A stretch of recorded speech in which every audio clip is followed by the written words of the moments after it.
Welcome on stage, Bret Fairweather. Because aerobics is so boom, I could project. I didn't have to worry about anyone else. I could be a star. I think every performer has to be a little bit of a show-off to be brilliant.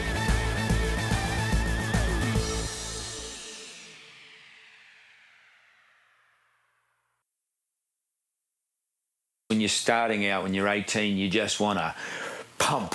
You know, pump iron. You'd read the Arnold Schwarzenegger books. So I thought I'd join the local gym on the North Shore, and I started doing the weights there.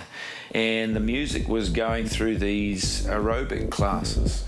So I thought, oh, this looks kind of cool, because I love music. So I joined in, rushed into class, and it killed me because they were doing a lot of repetitions, and I'd only do 10 reps of a high weight, and then they kept going and going, and I realised it was a tough workout. There's so many things that have come in my time. When I first started, it was Jane Fonda, Judy Shepherd-Missett from Jazzercise, and then Step aerobics was the next big thing, and then it was Tybo, Billy Blanks came in, and I know Philip Mills had a lot to do with bringing his version of Jazzercise into New Zealand in the late 70s. Aerobics really boomed in town halls all over New Zealand and flocked with hundreds and hundreds of women going to it, the leg warmers. It was hugely popular. I think it was liberating for people. There was a young lady I met called Lisa Jurakovic. I didn't know at the time, but she was the 1987 New Zealand aerobic champion. And when I saw her one day do a demonstration, I was blown away with what you can do. I met Bret and I could see he was really into it. A showman and very high energy, so he definitely had the right attributes to go on and do competitive aerobics. We're all kind of a little bit of show-offs, but in a good way. She was one of my mentors from when I first started. He said, you take my class, you can take my class, this is how you're going to learn. I remember Bret's first title because it was after mine. So I was 1987 and he was after me, 1988. There's a few moves that, should I say, he stole. No total move is ever original. Yeah, he was inspired by me, but I'm inspired by others. We're all out there to give inspiration of some sort.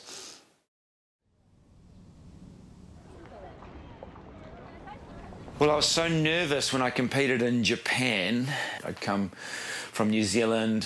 There was maybe 15 countries competing. And what I learned was New Zealand's actually very athletic. We came in with an extra athletic energy. We didn't know it at the time. And I think that really made the difference with my personality and the way I choreographed.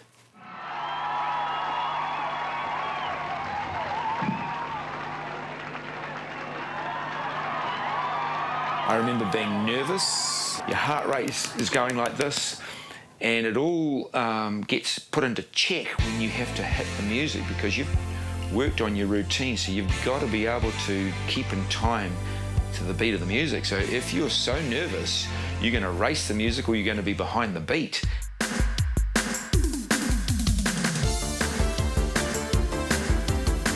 I think my timing slipped up. I just had to pull out on everything that I had.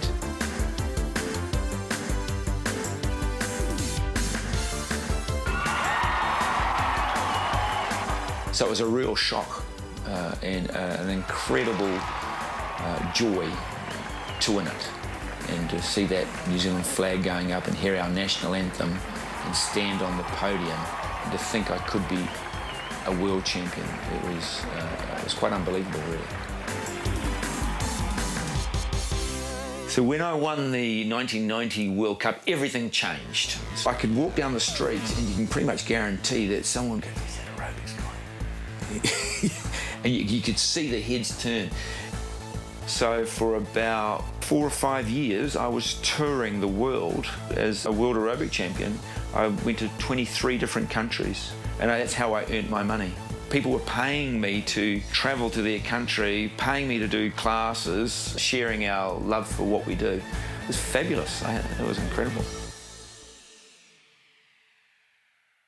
There was a clip that went on the Home Show, And then they showed me doing some aerobics, and then, you know, Paul Holmes' classic clip was "Real Men Mow Lawns." I had to laugh at that. So, you know, there was a whole heap of stories about, you know, it's not a real sport, or only gay people do it, or, you know, that sort of thing. We were looked at as a bit of freaks, really, I suppose, to a degree, from the general public. You just don't worry about what people say, you just get on and do it.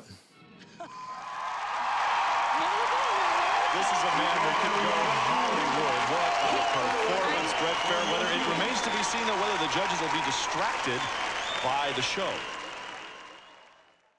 It's changed so much, you know, the aerobics from the 80s. Today I look at these routines and I don't relate to them. I honestly don't. They don't have the musical interpretation like I was doing with my influences. All the moves are from a gymnastic competition. When you look at an aerobics timetable now, or we call it group fitness, to be honest, there's just so much on it, you know. Conditioning, cardio, boxing, pump, spin, yoga, Pilates, bar, the list goes on. It's a mile long. I don't even like the fact that they call it aerobics. To me, it's not aerobics anymore. They don't have the soul. It's sterile. They've ruined it. It's definitely changed, and I wouldn't say that it's for the better or the worse. It's just changed. That's life, you know. And then you're only on for 20 minutes. From there, you've got an 8-minute trip through to the next school, and you need to be on there for 9:45. Yep. From there, you're literally 20 minutes. I've allowed you 10 minutes. And I launched Jump Jam in the early 2000s. It was really just an extension of what I was doing, bringing in a lot of animation, a lot of character, fun. Jump Jam's been in over 90% of schools. You ask anyone about ooh, ee, ooh, ting, tang, walla, walla, bing, bang, or picking coconut from the coconut tree since 2001. How popular that is. They don't come to, you know, de-stress, or they know they have to lose weight or to get fit, or their doctor sent them there. They come to have fun, so it's a party class. For me turning up, woohoo! It's the best job. So you ready for some Jump Jam? Okay.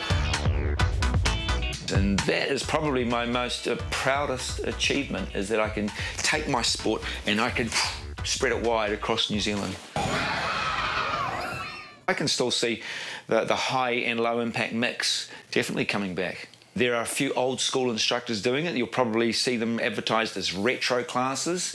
And the best one that I know of is Lisa Jurakovic. She's still teaching.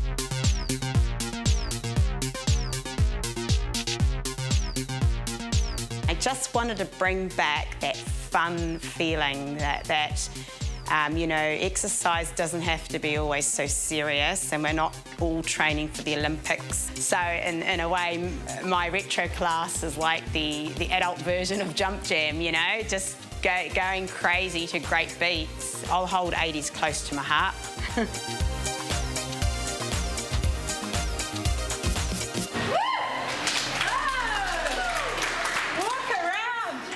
Last year was my biggest year ever. At 55, I did 500 schools. And I'm up for another 500 this year. I'm going to keep going until my body packs up. I don't know how long I can keep going for. I have to pace myself. I have to listen to my body. I have to, before it says, stop!